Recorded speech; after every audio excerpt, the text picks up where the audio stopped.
en anglais afin que nos hôtes puissent effectivement dialoguer avec nous. We will speak in English, if you agree. Of course, you can ask questions both in English and French. I'm Luisa Ballin. I will moderate this meeting this afternoon. I'm very pleased to welcome His Excellency the Ambassador of Afghanistan, Mr. Nasir Andisha. I'm very pleased, je suis ravie d'accueillir Madame Caroline Trautweiler. Thank you very much for being with us, Madam. You are coming from Bern for this special event. Welcome, thank you very much. We have with us also Blaise Lempen, the Secretary General of PEC, and we have also the pleasure to welcome Mr. Ahmad Quraishi, who is coming from Afghanistan. I will start immediately giving the floor to Mrs. Trautweiler. Excuse me, please, if you want to take the floor. I would like also to welcome, of course, those of us and of you who are following this debate live on streaming. Thank you very much. Madam, please, the floor is yours. Thank you. Good afternoon. Dear Laureate, Mr. Quraishi, Excellency, ladies and gentlemen, I'm very privileged to be here. I've come the way from Bern for this important event. I'm from the Ministry of Foreign Affairs, and it is of utmost importance that someone from the ministry is here to also show the link between this event and the prize and the Swiss foreign policy in the era of press freedom. Switzerland is a country built on the willingness of people who speak 4 different languages. I don't have to tell you, you are in Geneva, you know as good as I do. This willingness is very important because it's the will to live together and to find common solutions that guarantee stability and prosperity for our country. Freedom of expression is a value to which Switzerland is strongly attached. The debate between different opinions, different views, is fundamental for the construction of compromises. Switzerland is a country of compromises. Compromises that allow us to move forward with respect for all. In this debate, a free press, a press of quality, plays a leading role. It allows links between the various points of view, between the different opinions, and it allows to confront these opinions and to question them. That's the role of free press. The freedom of press is all the more important at a time when journalists are sometimes used for political purposes. The keyword there is fake news.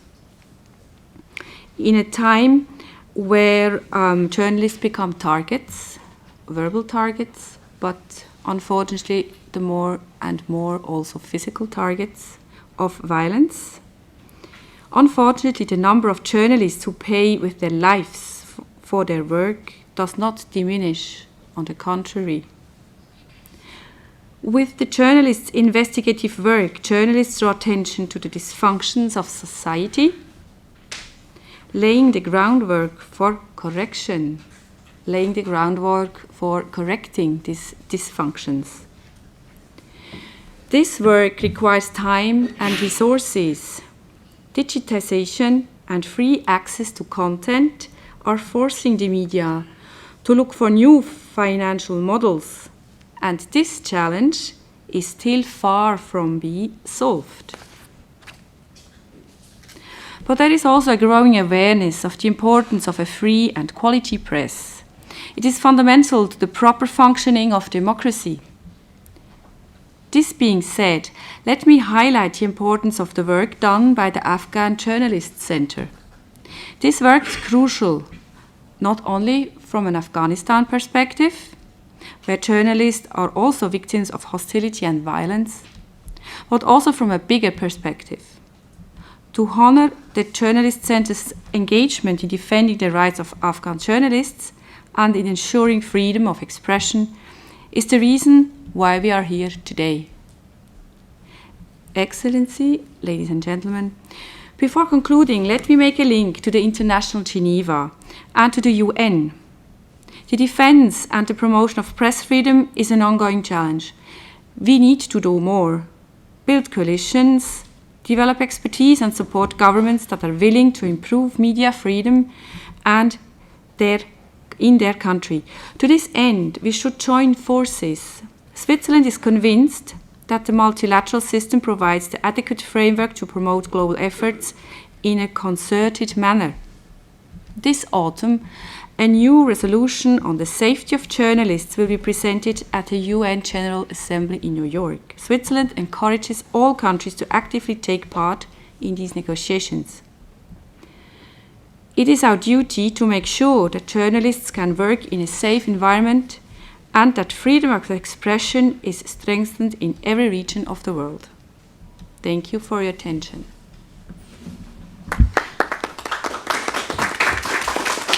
Thank you very much, Madam Trautweiler. Mr. Ambassador, may I ask you please to take the floor? Thank you very much. Let me also begin by thanking the organizers of this event and also the jury who decided on a journalist and an association from Afghanistan to be selected as the winner of this year award, PIC award.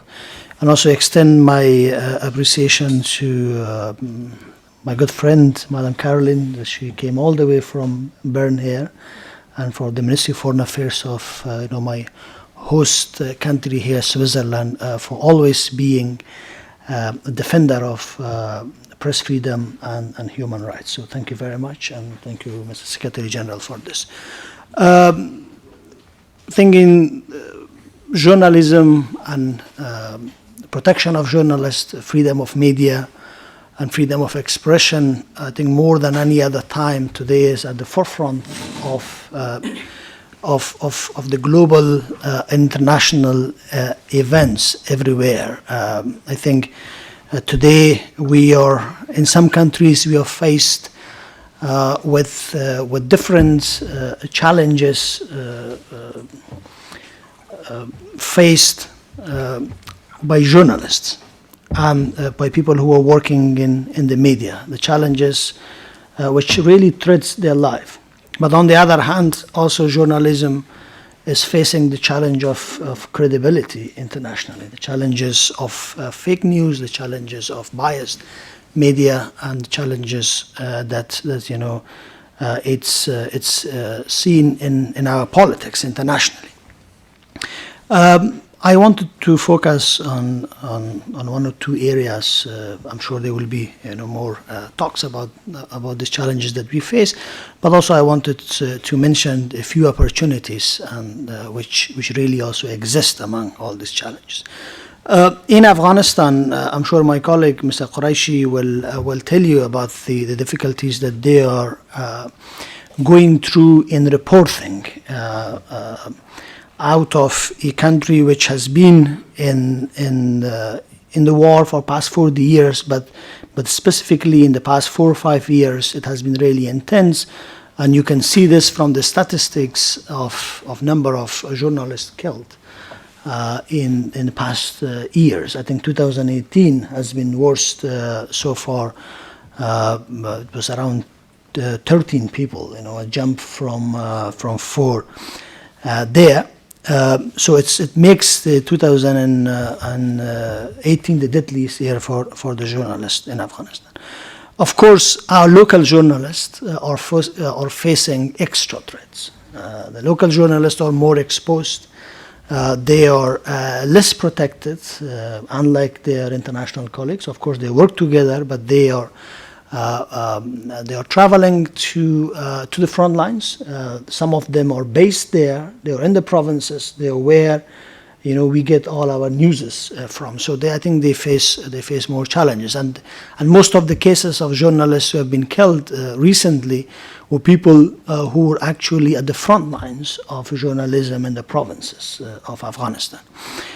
So that is the case, and I have a personal experience there, a personal history very close to myself, that one of those journalists killed in 2009, Sultan Munadi, who was working for the New York Times at the time. I had some time worked for the New York Times myself, a very short time.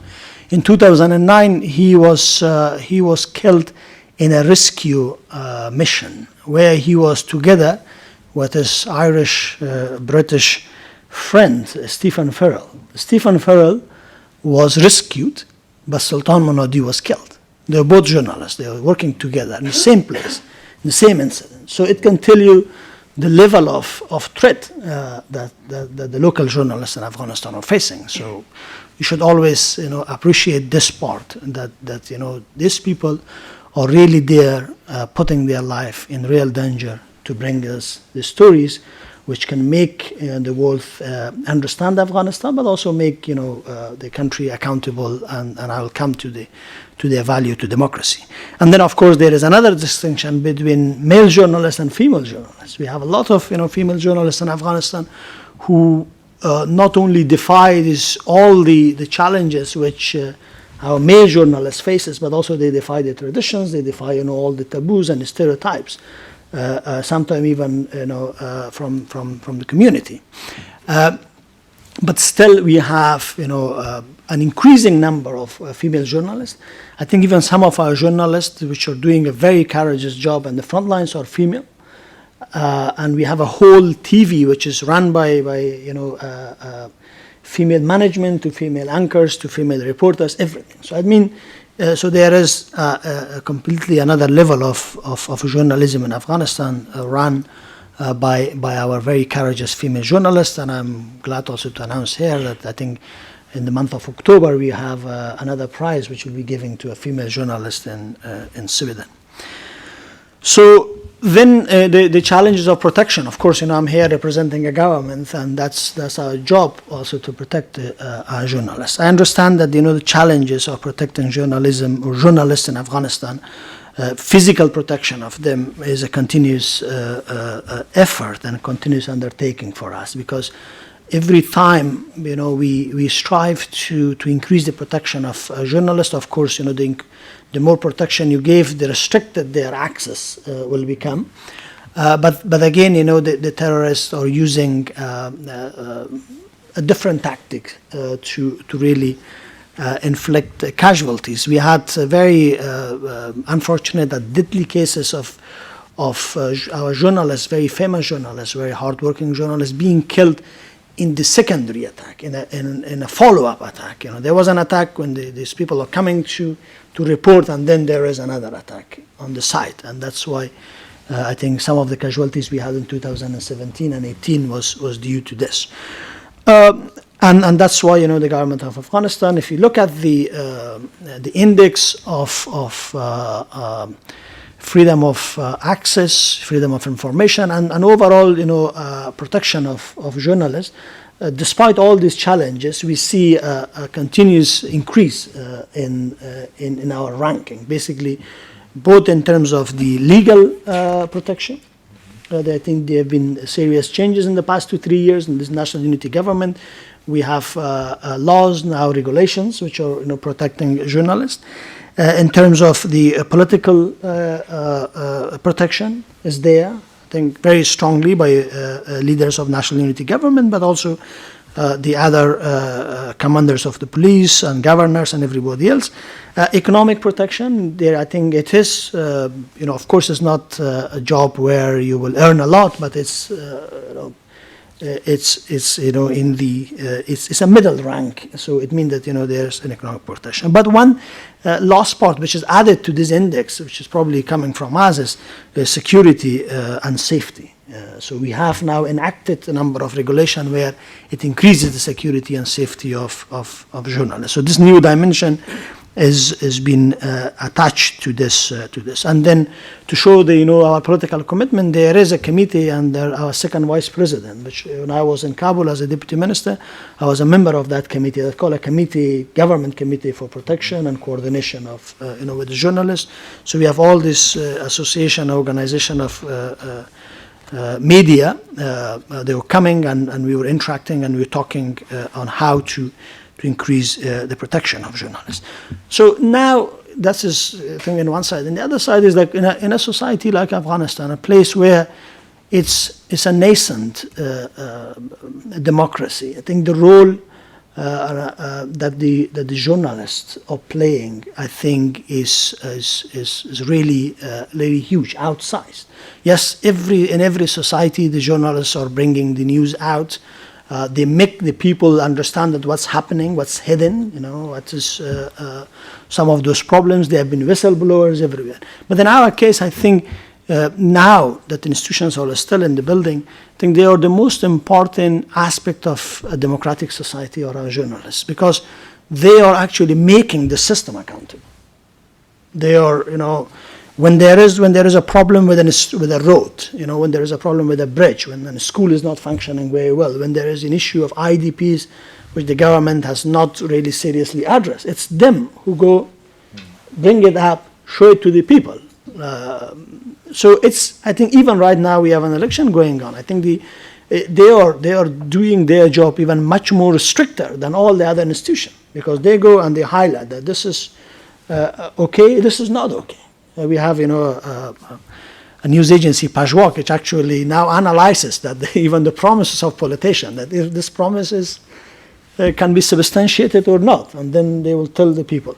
So I think that is another very important aspect, the aspect of accountability, because without free media, there is no democracy, and without free media, in our case, there is very little accountability. And then, of course, the citizen journalism is there in Afghanistan. So we have, through social media, it has its good part, it has its also challenging part, where you will find the reality. But at the end, it gives hope, for the people. And of course, we need more professional and journalists who know the integrity of journalism.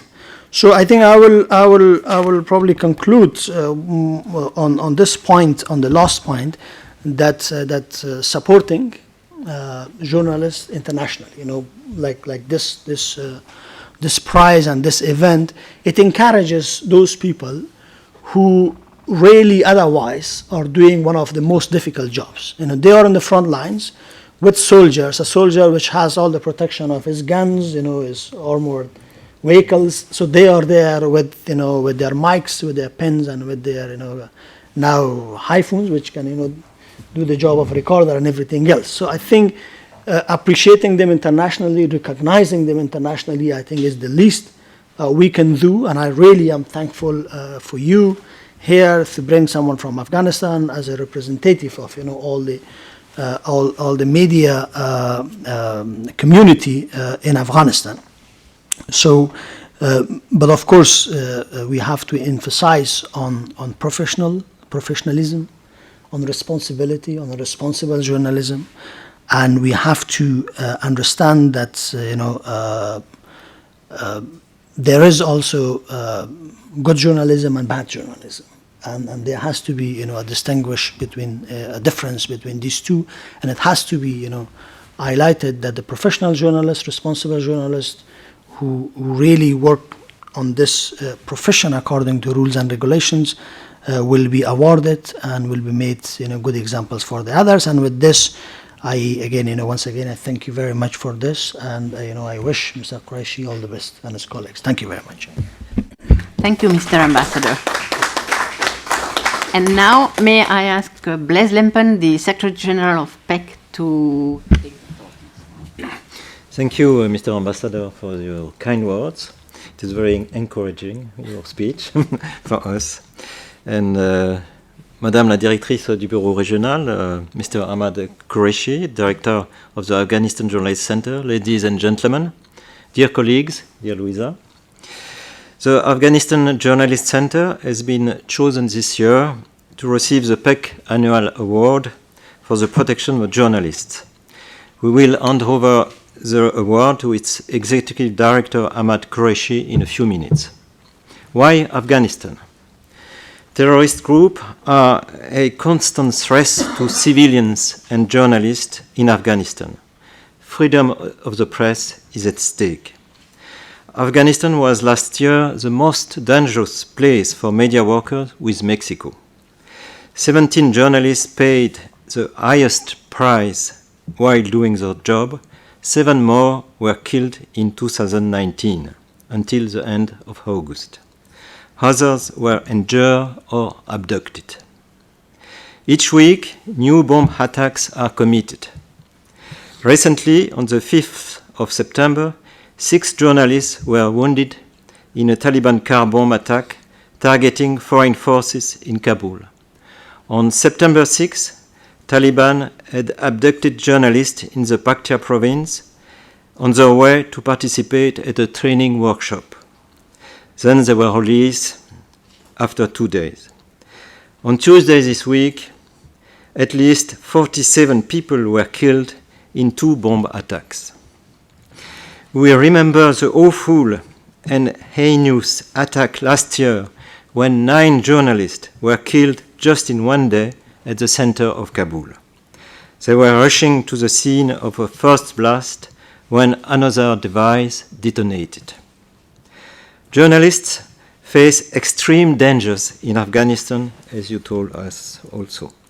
The Islamic State group settled in the country after its defeat in Iraq and its competition with the Taliban to destabilize this young democracy. The Afghanistan Journalist Center is an independent, non-governmental body operating across Afghanistan. This center was established in June 2009. It works to defend the rights of Afghan journalists, the safety of journalists in a very dangerous conflict zone, and to ensure freedom of the press. They deserve our entire support. The United Nations has adopted several resolutions on the safety of journalists. Afghanistan is a textbook case. Without freedom of the press, there is no democratic debate. The PEC therefore calls on the Afghan authorities to enhance the safety of journalists with the help of the international community and to fight more firmly against impunity. After the heinous murder of the prominent Afghan journalist Mena Mangal, killed on May 11, 2019, the PEG also flags the risk taken by women journalists and women rights defenders in Afghanistan. Women journalists are targeted because they are women. The PEC also wants today to honor the memory of the Associated Press photographer killed in April 2014 in Afghanistan, Anya Niedringhaus. She was based in Geneva. The PEC is very thankful to the Swiss Federal Department of Foreign Affairs for its generous financial support for the PEC Award. Thank you very much. Thank you, Ahmad. Thank you, Mr. Lempen. And now I'm pleased to give the floor to our laureate, Mr. Ahmad Quraishi.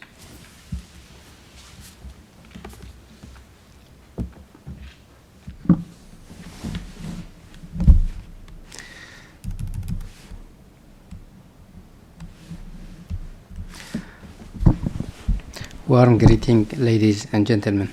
Welcome to this ceremony. As you all know, that we have assembled here today to discuss freedom of press in Afghanistan. But before I begin with my speech, let me first extend a note of special thanks to Press Emblem campaigns for honoring the Afghanistan Journalist Center with this prestigious award and inviting me to Geneva to receive this award. Ladies and gentlemen, I'm very happy to host you today, of course, and would like to deliver my a short speech on the said topic. The freedom of press in Afghanistan. The reason behind conducting this press conference is to update you about the status of freedom of press and expression in Afghanistan. That's one of the most dangerous places for the journalists around the world. One of the, as I said, but before going to my speech, I would like to thank you, Press Emblem campaign and Secretary General Mr. Lempen and his team, to on behalf of the Afghanistan Journalists Center, that, as I said, I'm very pleased and honored and humbled to accept this prestigious award and to join the past recipients of award who have I long admired and respected. Being awarded with the PEC Annual Award means a lot, of course, for us, for my team, for the journalists in Afghanistan, and I would like to thank you again for this award. This, as I can say, this award is a token to my team for all the efforts they put in, and I would like to dedicate it to unsung heroes of journalism in Afghanistan, who are doing their utmost while endangering their lives every spur of the moment, and to the journalists who sacrifice their lives for the cause of their profession in Afghanistan.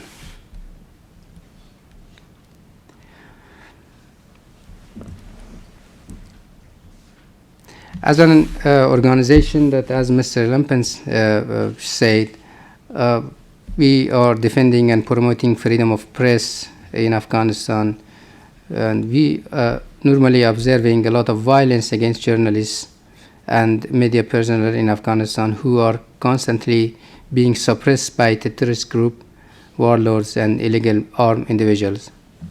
Undoubtedly, as you all know, press freedom is one of the notable achievements of the Afghan government in post-Taliban era. Today, I would like to brief you on the development and challenges of Afghanistan media in Afghanistan in the past 2 decades.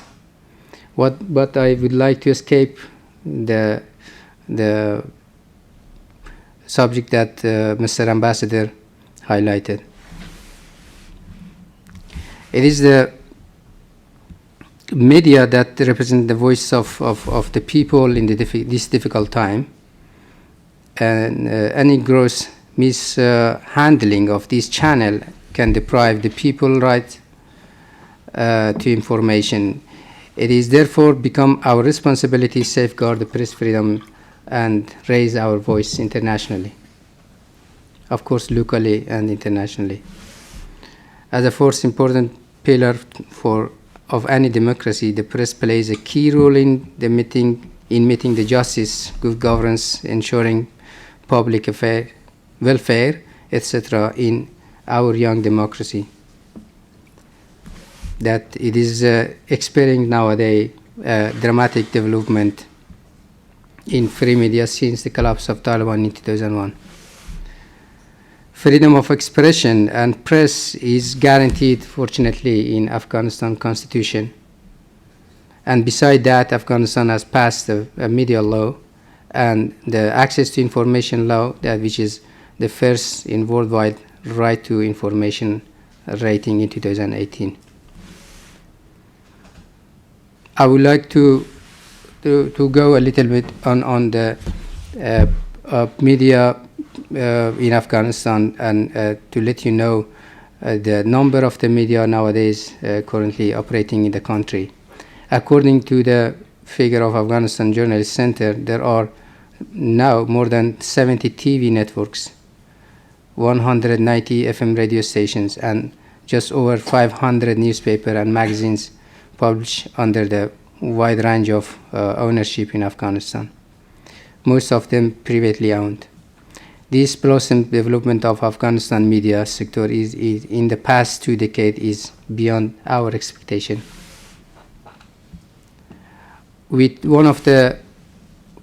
with one of the world's lowest literacy rate, television and radio plays a huge role in Afghanistan. And Afghan have grown accustomed to outlet holding their politicians to account, as Mr. Ambassador highlighted. Warlord politicians, Taliban sympathizers, and the government officials are openly challenged in televised debate, radio programs, print media, and even social media. It of course highlights how far media freedom has come in Afghanistan since the collapse of Taliban in 2001.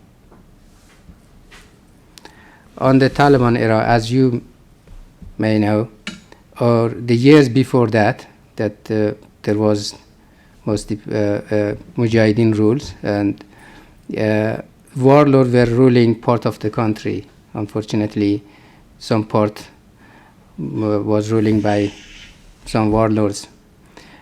Questioning men of power could easily get you killed or at least jailed or lashed in public. But now people can challenge the most dangerous people in mainstream media and social media. I would like to go to the threats and challenges nowadays we are facing in the country.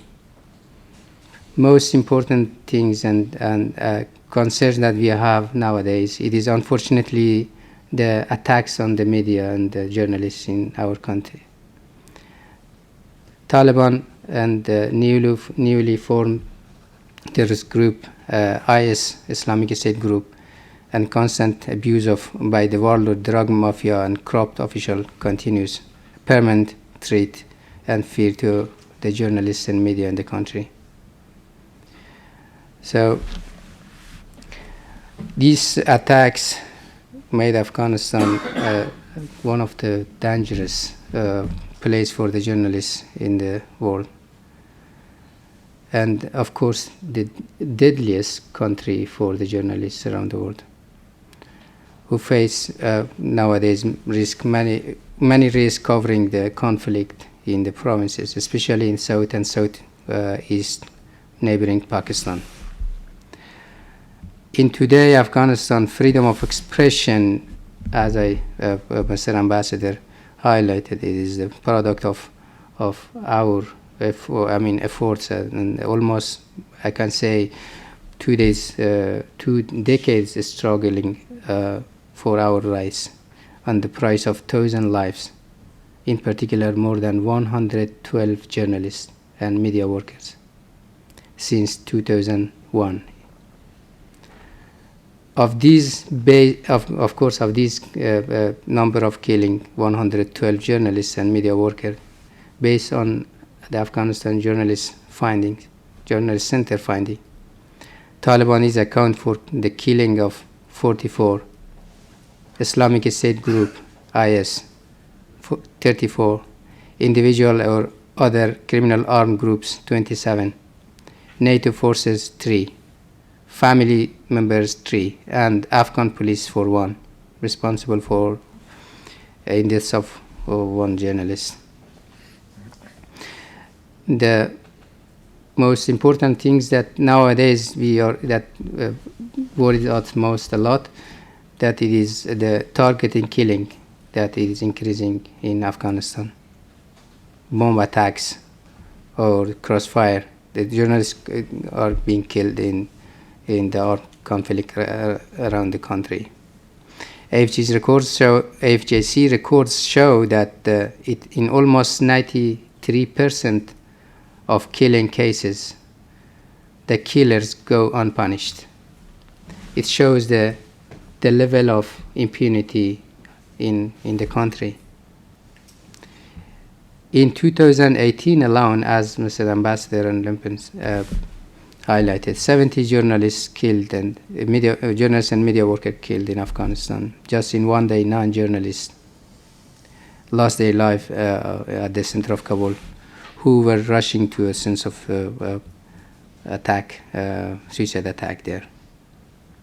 As I mentioned, the culture of impunity in the country, 93%. We had a lot of campaign for the to reduce, to combat the culture of impunity in Afghanistan. In 2016, of course, I can say, we started for the first time in Afghanistan a national-wide campaign on the impunity for the crimes against journalists in 2014. Following our national-wide campaign and advocacy for the journalists, in 2016, Afghan government, in cooperation with the Journalists Federation, that it is the umbrella body of all the journalists association in the country, created the National Joint Committee on Safety and Security of the Journalists. It means that this committee is a combined a body of the Journalists Association and the government to combat impunity in the country. So it, I can say, consists of the government official from ministries, as the Mr. Ambassador highlighted before. From the Ministry of Information and Culture, Interior, Defense, Foreign Affairs, Justice, Attorney General, and other governmental institutions, and Journalists Federation. All these, I mean, the government decided to form this body and committee to follow up each case of violence and killing case, especially killing case against journalists during the past 18 years in Afghanistan. And they are tasked to follow each cases. Unfortunately, in many provinces, due to the low governance, local authorities were not able to record all the details on each case of violence, especially killings of the journalists. So it is nowadays difficult for the central government to go forward quickly on each cases. There is no record of many of the journalists who killed. There is no record of who committed, and in many cases the people behind are not known or not recognized, unfortunately. Despite this number of attacks that I mentioned, the Afghan government has continuously failed to investigate the killing of journalists. But I can say, and even most of the international organizations who support media freedom, they acknowledge that this committee, that initiative that Afghan government had in 2016, could be an example of development regarding the investigating violence cases against journalists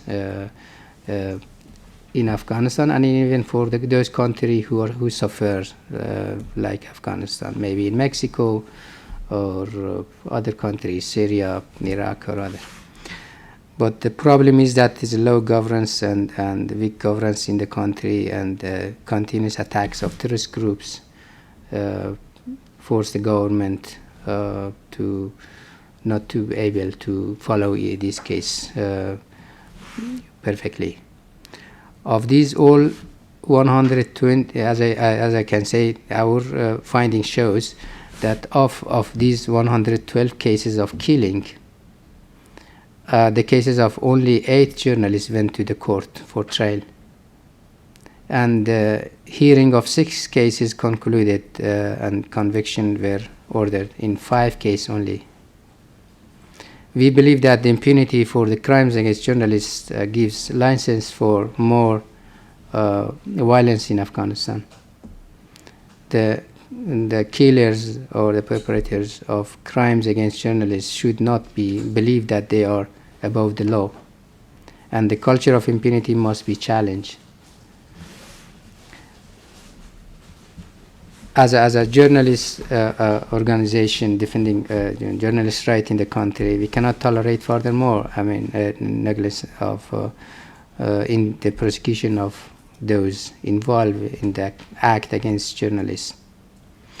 I can say that in general, more than 1,000 cases of violence, including the physical violence and killings, threats recorded in Afghanistan in last 2 decades, including these 112 cases of killings. Beside these challenges and problems that I said, unfortunately, we expect more challenging time ahead. So we are worried about on a potential peace deal between the U.S. and the Taliban. So it could sound the death knell for the golden era that I said, that we are now experiencing a young democracy with a lot of free media in the country. That this potential deal that could unfortunately sound the death knell for the golden era that of the press freedom in our recent history. There is fear that we may go back to the dark era. The main reason is I can say a media blackout or having a state-controlled press. More threats and more censorship on the freedom of press in Afghanistan, which threatening the Afghan young democracy, and achievement on the past on freedom of press obtained during the last 2 decades. While in power, I mean the Taliban since 1996 to 2001, the Taliban, as you know, raged against the traditional form of mass communication and entertainment, banning television, movies, and allowing only the group interpretation of Islam to be broadcast on the only radio station, Voice of Sharia, or photo-free stories on a few governmental press, print media, publishing just in few cities, including Kabul. Anyone caught watching TV or listening music face punishment and risk having their television set or cassette player smashed and then displayed from a lamp spot in the villages or cities. So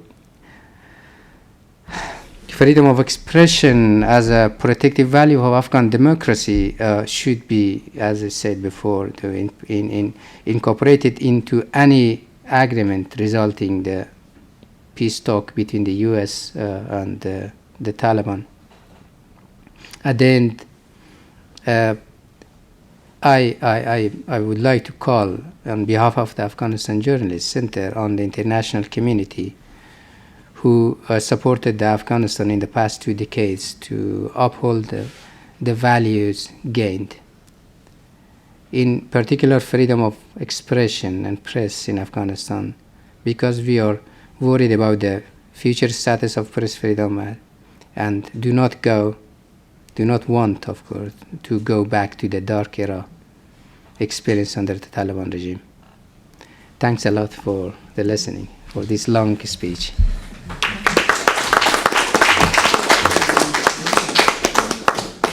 Thank you very much, Mr. Quraishi. I think we will have a photo opportunity now, and then we will open the floor, and you will be able to ask questions. So, Blaise, I'm sure that you are ready, Mr. Ambassador.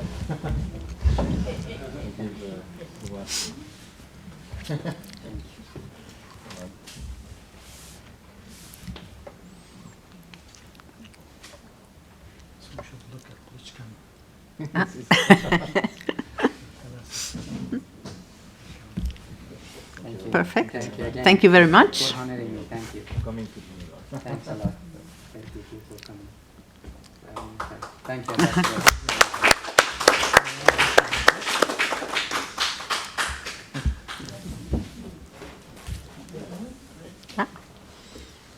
Caroline, can you come here, please?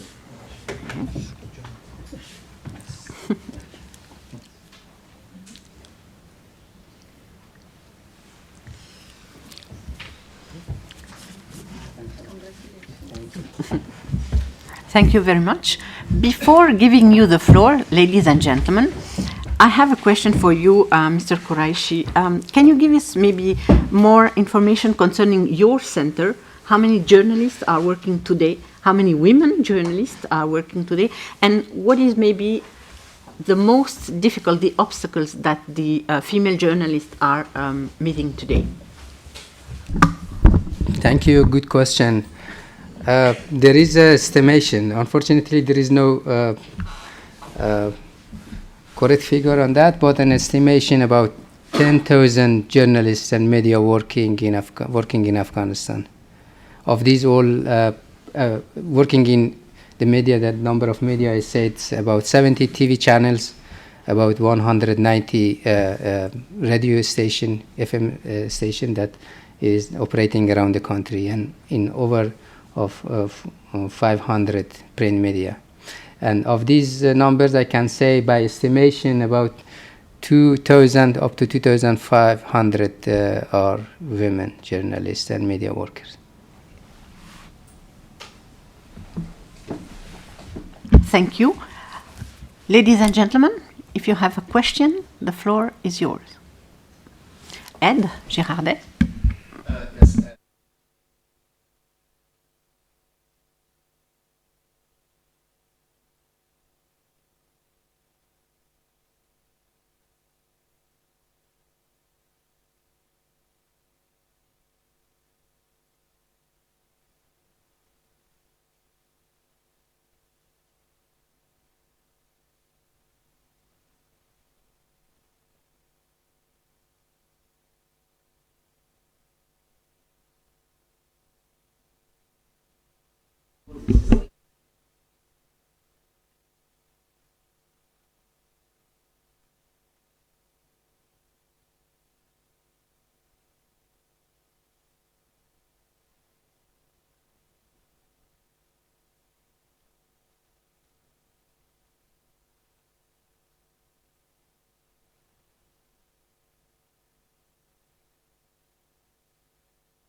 In case of how we can remain, of course, I mean, a number of these media, I'm sure that when there is peace, a good peace, may we have no some media, and then may a new media come.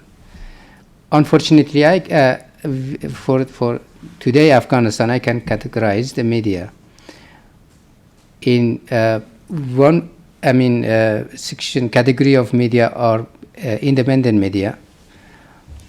Another category, I can say, the media who belong to warlords, or those people who already have previously power enough in the country, and nowadays have their own media outlets, and kind of media, I can say, the media that belong or get support by the neighboring countries, including Iran, Pakistan, or India. In this case, we focus on our target. It is the free media. Unfortunately, they may confront with a lot of difficulties if there is this decrease of support, financial support by the international community. Most of the current media in the country are getting, their expense is coming from the ads. And in some cases, they have some project of for human rights project or for the kids or health project gets support by the international organization through these ads, and they're getting their expense and expenditure of those. In the case that there is a peace in the country, our fear is that for the media that may decrease in the number of media, but unfortunately in some cases that increasing the number of media gets support by the neighboring country. They are trying to influence the Afghanistan, even in post if there is any peace deal, they will never give up the Afghan people. By other meaning, they will come in with another weapon to influence Afghan society. As you know, Afghanistan is the heart of Asia, and most of the current powers and even regional powers try to have the influence in Afghanistan for their own interest. And we hope that it may not happen, but unfortunately, the real fact that that neighbor country, with the support of some their media in the country, try to put more. To have flame in Afghanistan. Unfortunately, we suffered a lot from the interference of the Pakistan and Iranian government in Afghanistan, and maybe other regional powers. We hope that there is a mechanism supported by the international community to support the independent media in the country. Otherwise, there will be a big problem in the future. Thank you. I think you have almost answered the question, but I wanted to add one more aspect to the way you categorize the media in Afghanistan. And I think it's a very valid question. It's not only in media, it's in many other things. We were just talking with Caroline about the civil society, how media does its job of bringing some level of accountability, but then it's civil society which take it from there, and then it's institutions, so they're all working together. And if there is no international support, what will happen to them? I think they will be weaker than what they are right now, but they will not going to die down completely, because now we have a generation of Afghans that they know the importance of this. They have understand that having a free media, having a voice, it will is very vital for the survival of that country, that state, because in the past we have been isolated. In past we were basically completely forgotten in the 1990s, and this was when we didn't have a voice. So for the world to understand what's happening in Afghanistan, I think having a media and free media is important. So I think some of those categories that Mr. Quraishi mentioned from the political media, of course it happens everywhere. I mean, you're not going to blame it black and white that such and such party has a TV channel. Everywhere we see in Fox News in the United States is carrying one line, CNN is carrying another line. So it's basically very political. So the political media, because of survival of those political groups, it will stay. So where they will get their funds and how, I think it's a question. Then we have we're talking about some of the media being supported internationally is of course there, because this is one way. In the past number of years, you mentioned Edward, that the USAID and the others, they put money in the media just to help them come up, but also it was places where you bring people to have debates about different aspects of the society.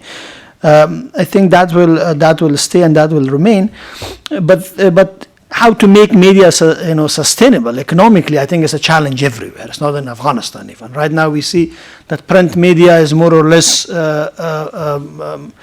going out of market because it's so difficult, to publish it, especially when you have tabloid media and you have online media. So newspapers more or less losing ground, and even our newspapers in Afghanistan, they're really struggling. But how to make it effective, I think it will have some time. And the last part is not to forget that most of the international channels now have Afghanistan services or Persian services or Pashto services. Like, for example, you have DW, you have RFA, you have BBC, you have VOA, TRT, Al Jazeera, and the others that they have their channels, and somehow there is their offices in Afghanistan, which even if there is less international support for the local media, those media and their national affiliates will support. But last part, I think we will not lose this opportunity that among us we have one of veteran Afghan journalists who worked, especially in the past 20 years, with many organizations, as a very well-known name, from BBC to Al Jazeera to TRT, is Mr. Bilal Sarwari here. I think he can also tell us, because he's really a frontline journalist himself, that if I can refer that question also to him, that he can say quickly something. Sarwari sir?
Thank you.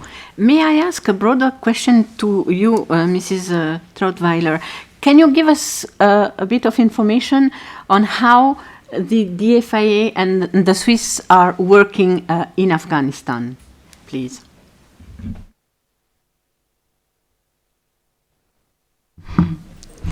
Thank you. Actually, we are represented in Kabul by a so-called cooperation office of SDC, Swiss Development Corporation. This office is under the auspices of our embassy in Islamabad, and the office is working under the Afghanistan program of SDC, which is basically a strategy for 4 years, working in basically 3 domains. It's local governance, including education and skills development. It used to be agriculture, but this angle is a little bit less prevalent, and we are also working on decentralization in Afghanistan. The funds we allocate are roughly 20 million Swiss francs a year. Switzerland is a rather smallish donor compared to others, but we work in niche areas with our partners, basically in all areas of Afghanistan where it's safe enough to work. Thank you. Blaise, Lempen, you want to add something? No, okay, I have also a question for Mr. Ambassador, more political. How do you see the negotiation between the United States and the Taliban? They are deadlocked now, but perhaps they were on you. And do you fear a withdrawal of NATO forces, foreign forces in Afghanistan? Can I defer that question also to Bilal or not? No, for you.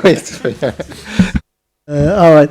Yeah, in terms of the negotiations, we all know that now it's suspended basically because of Taliban really increasing their violence, the level of atrocities and the killing of Afghan people. The most very recent and dramatic attacks were in a wedding hall, just a normal wedding. The weddings are in Afghanistan big, so around 1,000 people comes, of a tailor, just an ordinary tailor who maybe worked for many years to earn a little bit to get married, and in an evening a suicide bomber comes and attack that family. The whole the family were killed, and then of course the recent attack which happened on a minibus. So I think so the Taliban strategy perhaps was that, learning from the other terrorist groups, that if you increase your violence, on the time of the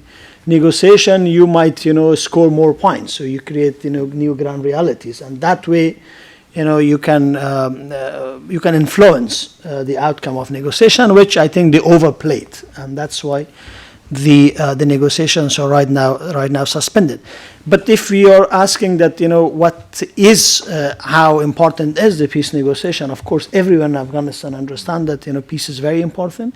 The government, the political opposition, our international partners, United States, NATO, development partners, everybody, they have reached a conclusion that there has to be a political outcome.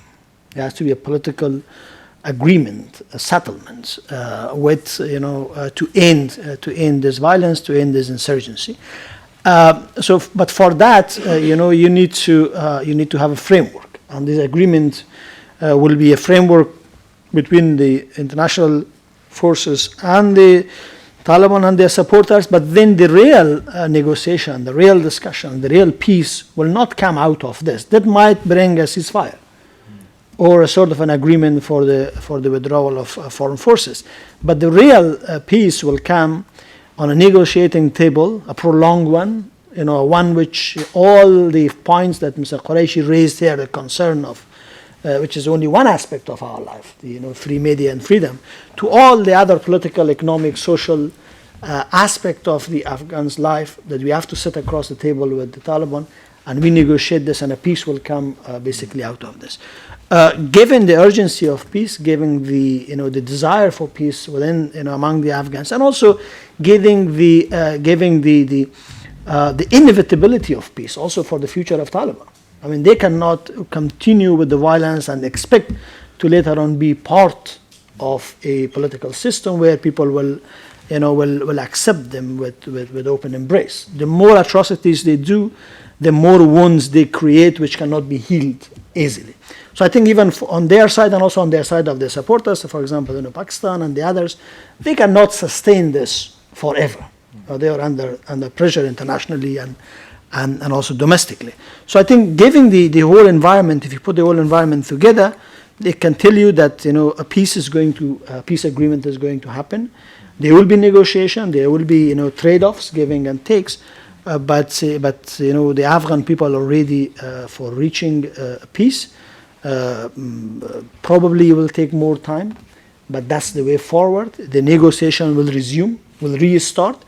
And hopefully, we will have a new government. There is election going on, so we cannot pause democracy to have something which is anti-democracy.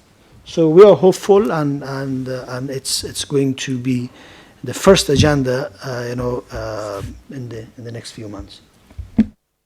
Can I have just a quick follow-up on what you have just said? You mentioned the frame. Can you tell us more about the situation of women in this new frame concerning also the negotiation with the Taliban, for instance. Not only women journalists, but women in general. So that's why I said that, what we are talking about today, which is freedom of media, is only one aspect of the overall negotiation that we have. And I think one very important part of this negotiation is the role of women in society, because of course, Afghanistan was a pioneer of women's rights in our region. And it was a king who came here in 1928 was the one who started, emancipation of women in Afghanistan, in the 1920s, sending women to universities in Turkey, giving them more rights. But of course, it was a bit probably radical for that period, even faster than most of the European and regional countries. So we had some backlashes.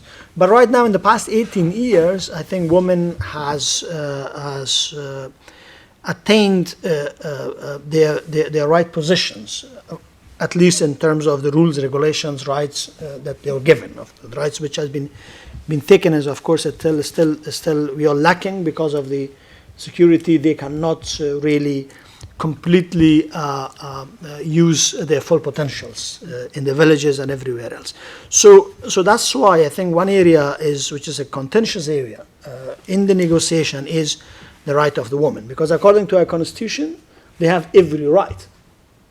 And then the Taliban have a different interpretation of women's rights. So they qualify it with Sharia. They say, you will give women all their rights, but according to this and that. I think this is an area that the battlefield, if I can call it the battlefield, will be very tough. It's an area that we have lots of fighting women, that they will fight for their own rights. They don't need anybody else to come and to defend, but of course they need our support. They need international support, and I think this is a serious area which will define the future of Afghanistan. So it's I don't know who says this, that I remember, I forgot the person who put the anecdote. I think it's Pacha Khan, who is one of the freedom and non-violent leader. He said that you have to look at the fate of a community, a society from how they treat their women. Mm-hmm. So I think that is one area, and I gave you an example of myself, that in 2014 I was an ambassador in Australia. So I think there was the year 2013, basically, that Australia wanted to be in the Security Council. So the Australian friends and colleagues from Foreign Ministry came and asked me that, look, this is the transition area. I'm talking about 14 years. In 2014, it was a time that the decision was for the NATO forces to reduce to 2,000 and complete transition. And basically, it will be the Afghan government, security, economic, everything that we will pursue it ourselves. They say that, look, we will be in the Security Council after many years. What is your expectation? One thing that we should do for Afghanistan. I told them, look, and there was also the idea of negotiation with Taliban and, a broad-based government. I said, if there is one area that you can focus and that can change a lot, is women's rights and women's participation. And if we can make sure that their rights and participation is guaranteed, and that any new deal, then we will not have a very extremist Taliban, because that's what defined them. That's what they did during their time. So I think women's rights has a lot of support, and I think seriously, I'm also maybe see me on the record. This is one area the Taliban are really scared, which is the women's rights. When they face the women in today's world, they can't tell them that you cannot do this. I mean, they try to say, look, you cannot be a president, but you can be a prime minister. But I don't know how they try to justify this. But I think the women's rights still needs stronger support, and as a government, as citizens of Afghanistan, we are there. My right cannot be protected if my mother's or my sister's right is not protected. And education for the young girls. You see, in terms of education, the Taliban are also saying that, look, girls can educate themselves. But of course, they have some qualifications, which at the end of the day, in a negotiation, you can agree. For example, in some of the cases, they have mentioned that in areas which is not really peaceful, there shouldn't be co-education. it should be a separate classes or schools. I mean, it has been here in Europe, there were separate Catholic girls' schools or universities.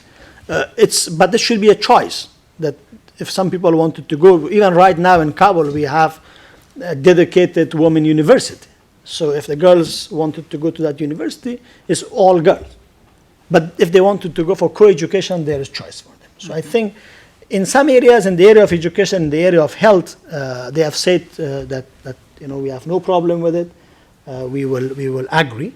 But I think there are some areas where we should really fight for maximum women rights in Afghanistan. Thank you. Other questions, ladies and gentlemen? Yes, madam. Thank you. My name is I'm working for Fondation Emblem. We are an organization specialized in supporting media or creating media in conflict zones. We've never worked in Afghanistan, mainly because many American operators were already working. My question is there today a media that has the trust of the people and that work across divides, talking to all Afghan? And if it's not the public service broadcaster doing this today, why do you think so? Ahmad. Good question. I can say a lot of media outlets are operating across the country, which I mentioned before. I can say mostly independent media. In general, all the media operating based on the Afghan media law and other laws, related laws. But mostly independent media that are operating from Kabul and in some provinces in zones. They are covering all the things, and they got the trust of the people. Nowadays, we are experiencing the most free media in the region. Just a week ago, warlord, some people call it Butcher of Kabul, that he was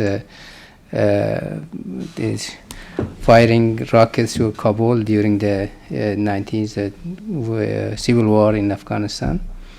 So at that time, it was difficult to reach that man or to talk with him directly as a free media. It's very difficult to reach him. Nowadays, he's being questioned in the mainstream media. The people are openly asking, man, the people calling you Butcher of Kabul, what is your reaction?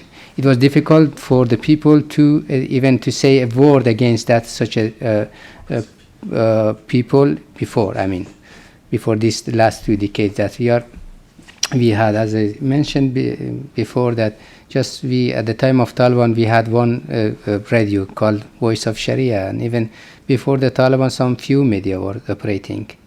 So nowadays, we can say that the most free, and of course in our region, if you go to the ranking of RSF, you can find Afghanistan is on the top of the region in free media, just top of India, Iran, Pakistan, Central Asian country, even Saudi, Iraq, and Middle East, most of the Middle East country.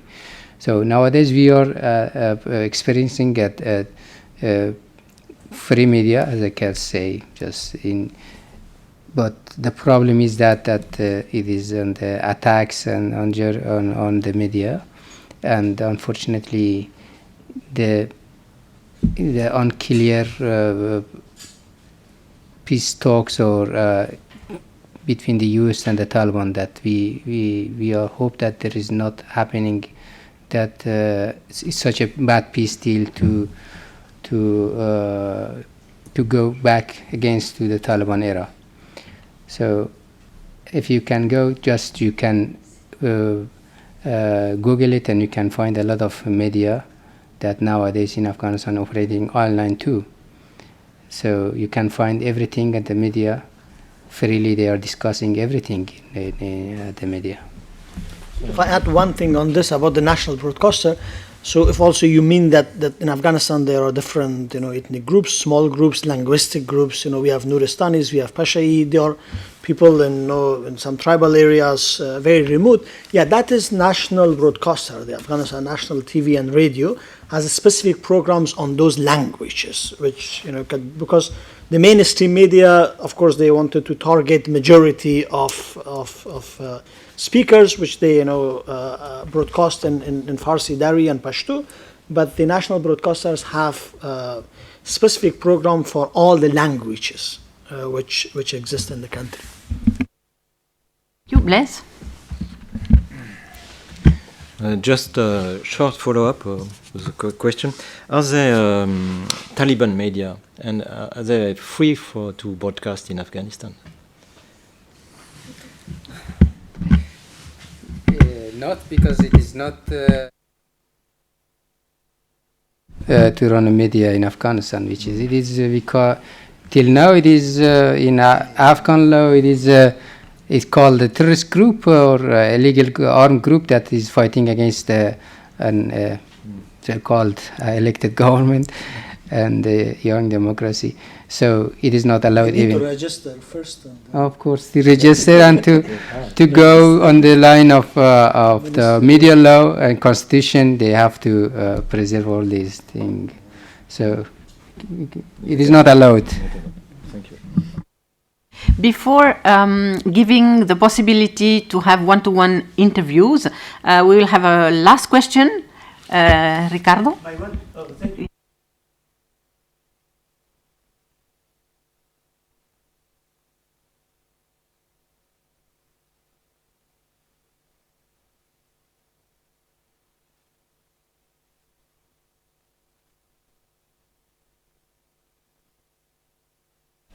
First of all,